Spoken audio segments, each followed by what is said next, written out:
সুফি তরিকাপন্থী মাজারপন্থী তারা ছিল, তারা থাকবে। আপনারা দেখেছেন কওমি অঙ্গনের এক আলেম রয়েছে যার নাম আলী হাসান ওসামা। তিনি আমাদের মেদিনীপুর দরবারের লক্ষ লক্ষ জাকের রয়েছে রাজবাড়িতে। সরকার স্বৈরাচার যখন বাংলার জমিন থেকে পলায়ন করে, তো আলী হাসান ওসামা মেদিনীপুর মুরিদদের সাথে যুদ্ধের ঘোষণা দিয়েছে, যুদ্ধের তারিখ নির্ধারণ করেছে। কিন্তু সেই আলী হাসান ওসামা তাকে যুদ্ধের ময়দানে তাকে খুঁজে পাওয়া যায় না। তখন তিনি মাঝে ফেসবুক থেকে পলায়ন করেছে। তো ভাইয়ের আমার, এই আলী হাসান ওসামা গ্রুপ যারা রয়েছে তারা মুসলিম শরীফের 969 নম্বর একটা হাদিস রয়েছে, আল্লাহ তাদা তিমসান ইল্লা তাসবাহু, আল্লাহ তাদা তিমসান ইল্লা তামাস্তাহু ওয়ালা কুবরান মুশরিফান ইল্লা সাওয়াইতুহু। একটা হাদিস রয়েছে। এই হাদিস দিয়ে তারা বলতে চায় দুনিয়ার মধ্যে বাংলার জমিনে যত মন্দির রয়েছে সব গুড়িয়ে দাও। এই হাদিস দিয়ে তারা বলতে চায় জগতে যত মাজার রয়েছে সব গুড়িয়ে দাও, জগতের মধ্যে যত কবর রয়েছে সব গুড়িয়ে দাও। এমনকি তারা বলতে চায় যত নবী রাসূলের মাজার রয়েছে সেগুলো ভেঙে দাও, ওলি আল্লাহর মাজার যেগুলো রয়েছে সেগুলো তারা ভেঙে দেওয়ার জন্য তারা শপথ গ্রহণ করেছে। তো ভাইয়ের আমার, আমি বলতে চাই আপনাদের কাছে, এই হাদিস যদি আপনাদের বক্তব্য হয় তাহলে আমি বলবো এই হাদিসটা কোরআন বিরোধী। কোরআনে এসেছে লা তুফসিদু ফিল আরদ, জমিনের মধ্যে তোমরা ফাসাদ সৃষ্টি করিও না। কোরআনের মধ্যে রয়েছে লা ইকরাহা ফিদ্দীন, ধর্ম নিয়ে জবরদস্তি চলবে না। লাকুম দীনুকুম ওয়ালিয়া দীন, যার যার ধর্ম শেষে পালন করবে। কোরআনের মধ্যে রয়েছে সূরা আনআমের 108 নম্বর আয়াত, ওয়ালা তাসুব্বুল্লাযীনা ইয়াদউনা মিন দুনিল্লাহি ফায়াসুব্বুল্লাহা আদুওয়ান বিগাইরি ইলম।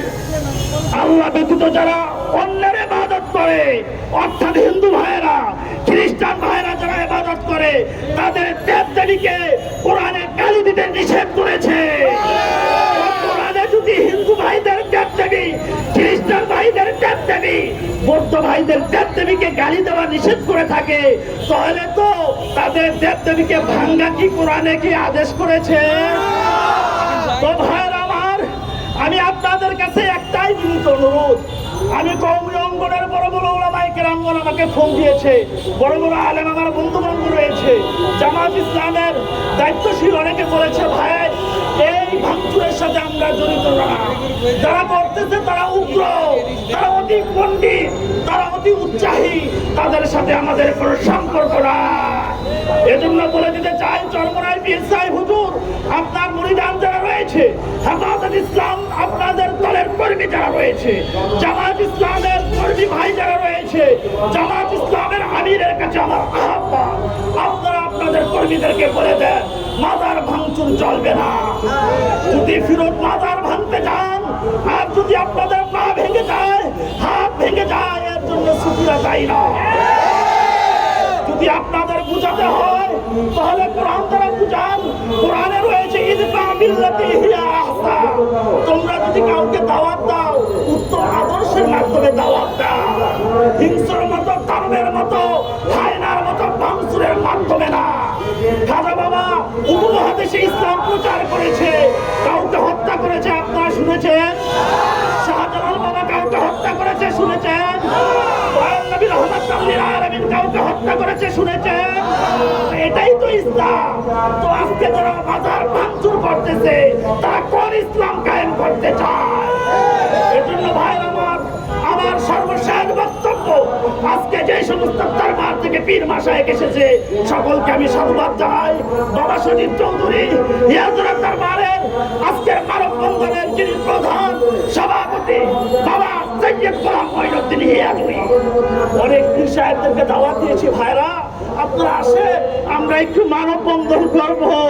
কিন্তু পীরেরা বলতেছে যাওয়া যাবে না, আমাদেরকে মেরে ফেলবে। তো সৈয়দ গোলাম মঈনুদ্দিন ইয়াজুরি বলছে সুফিবাদী, চলো আমরা কাফনের কাপড় পরে আউলিয়া কেরামের মাজার হেফাজতের জন্য যাব। এখন আপনারা বলতে পারেন সাংবাদিক ভাইয়েরা যে মাজার যে আপনারা জিয়ারত করেন এটা দলিল কোথায় রয়েছে? কোরআনের সূরা 1032 নম্বর আয়াত করেন আল্লাহ তাআলা বলতেছে আমাইয়াতুল শাইরুল্লাহ, আল্লাহ শাইরুল্লাহ যেগুলো রয়েছে এগুলোকে তাজিম করা, এগুলোকে সম্মান করা, এটা হচ্ছে ঈমানি দায়িত্ব। আল্লাহ শাইরুল্লাহ কি? বাইতুল্লাহ আল্লাহ শাইরুল্লাহ, রাসূলুল্লাহ আল্লাহ শাইরুল্লাহ, কালামুল্লাহ আল্লাহ শাইরুল্লাহ, ওলিউল্লাহ আল্লাহ শাইরুল্লাহ। এজন্য জগতে যতদিন মাজার থাকবে এই জমিনে ইসলাম থাকবে। জগতে যখন মাজার থাকবে না জগৎ থেকে ইসলাম চলে যাবে। তো আমার সর্বশেষ বক্তব্য, তারা এখানে হাজির হয়েছেন, অনেকে বক্তব্য দিতে পারেন নাই, এজন্য বিনীতভাবে ক্ষমা করবেন। এবং সামনে যখন সৈয়দ গোলাম মঈনুদ্দিন ইয়াজুরি জয়পুরহাট দরবার শরীফের সুফিবাদ ফাউন্ডেশনের চেয়ারম্যান বাবা সজীব চৌধুরী সাহেব আমাদের ডাক দিবে 5 লক্ষ আশেক ভক্ত, সেই লালন সাহিদির অনুসারী, বাবা সুলেমান ল্যাংটার অনুসারী আর বঙ্গপালের মতো ঢাকা ঘেরাও করে ফেলবে। এই বলে আমার সংক্ষিপ্ত বক্তব্য শেষ করলাম। ওয়াখিরি দাওয়ানা আলহামদুলিল্লাহি রাব্বিল আলামিন। আসসালামু আলাইকুম ওয়া রাহমাতুল্লাহি ওয়া বারাকাতুহু। এখন আমাদের মিছিল যাবে, মিছিলের পূর্বে 1 মিনিট বক্তব্য দিবে লালন সাহিদির মাজার থেকে আগত রাসেল হায়দারি।